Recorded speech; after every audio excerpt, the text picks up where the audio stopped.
नमस्ते दोस्तों, simplifying GST has been the mantra over my YouTube channel.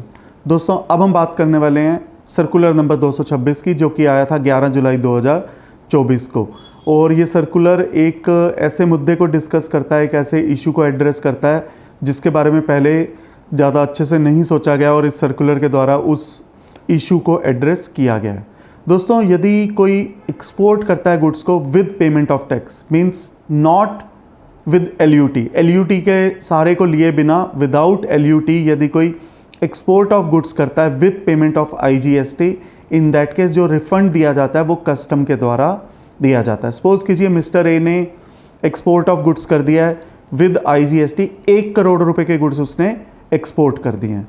But बाद में क्या होता है कि इन गुड्स की वैल्यू किसी कारणवश की जिसमें ऐसा पहला कॉन्ट्रैक्ट हुआ पड़ा है कि अगर बाद में रेट चेंज होंगे, डॉलर के रेट में या बाहर की करेंसी में अगर कोई रेट चेंज होगा, या कोई कॉन्ट्रैक्ट में ऐसी शर्तें लिखी हैं कि प्राइस को रिवाइज किया जा सकता है और बाद में ये प्राइस रिवाइज हो जाता है upward revise. Upward revise means पहले जब एक्सपोर्ट किया तब इसकी वैल्यू 1 करोड़ रुपए थी, पर बाद में इसकी वैल्यू बढ़कर 1 करोड़ 10 लाख रुपए हो गई।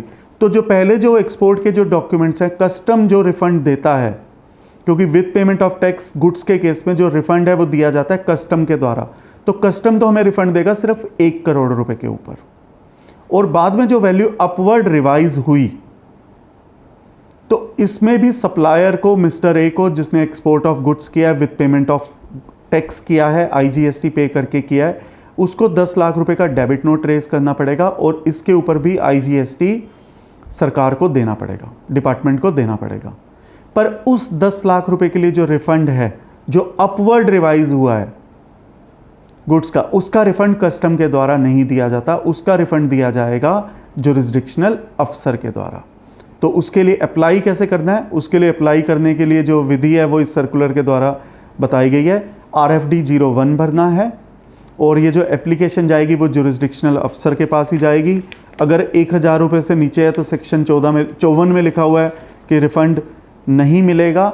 और ये जो रिफंड अप्लाई करना है, क्योंकि 1 करोड़ रुपए के द्वारा तो रिफंड कस्टम के द्वारा डायरेक्टली दे दिया जाता है, इस 10 लाख रुपए के लिए जो रिफंड अप्लाई करना है वो कैटेगरी जो चूज करनी है RFD 01 भरते वक्त, वो भरनी है एनी अदर, और रिमार्क्स में आपने लिख देना refund of additional IGST paid on account of increase in price subsequent to export of goods.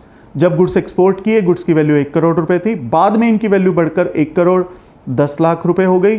जो अपवर्ड रिवीजन हुआ, जो वैल्यू बढ़ गई, वो 10 लाख रुपए की है।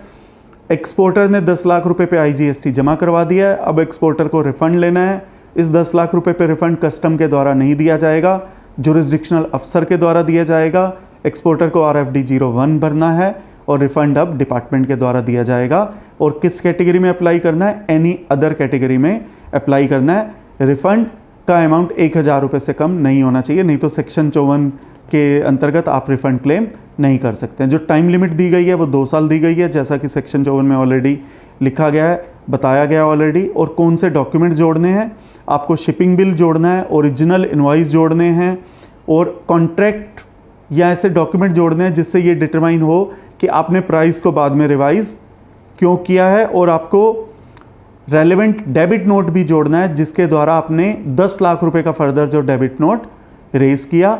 आपको अपनी बैंक स्टेटमेंट भी जोड़नी है, CA का सर्टिफिकेट वगैरह भी जोड़ना है कि पैसे जो हैं वो आपको रिसीव हो चुके हैं। और प्रॉपर ऑफिसर जो है जिसने आपको रिफंड अलाउ करना है, ऐसे रिफंड को प्रोसेस करेगा। और वो ये भी चेक करेगा कि आपने क्या अपनी GSTR 1 में उस डेबिट नोट को दिखा दिया है, 3B में इसके ऊपर IGST पे कर दिया है या नहीं पे कर दिया। ऐसी सारी चीज़ें वेरीफाई करने के बाद वो आपको रिफंड अलाउ कर देगा।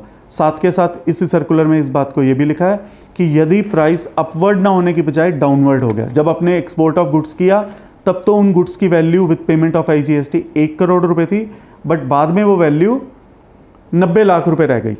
तो जब वैल्यू 90 लाख रुपए रहेगी तो आप 10 लाख रुपए का क्रेडिट नोट इशू करेंगे। तो in that credit note what will happen, आपको जो रिफंड मिलेगा, यदि आपको 1 करोड़ रुपए के ऊपर रिफंड मिल चुका है तो आप 10 लाख रुपए का प्रोपोर्शनेट रिफंड सरकार को वापस करेंगे, अलोंग विद इंटरेस्ट वापस करेंगे। तो अपवर्ड रिवीजन के लिए आप GST पे करके, IGST पे करके आप रिफंड ले सकते हैं, बट डाउनवर्ड रिवीजन के केस में आपको रिफंड का जो प्रोपोर्शनेट अमाउंट है वो वापस करना पड़ेगा अलोंग विद इंटरेस्ट वापस करना पड़ेगा। तो दोनों तरफ के एंगल से ये सर्कुलर मैं समझता हूँ आपकी बिजनेस नॉलेज के लिए, प्रोफेशनल नॉलेज के लिए काफ़ी यूज़फुल साबित होगा। धन्यवाद।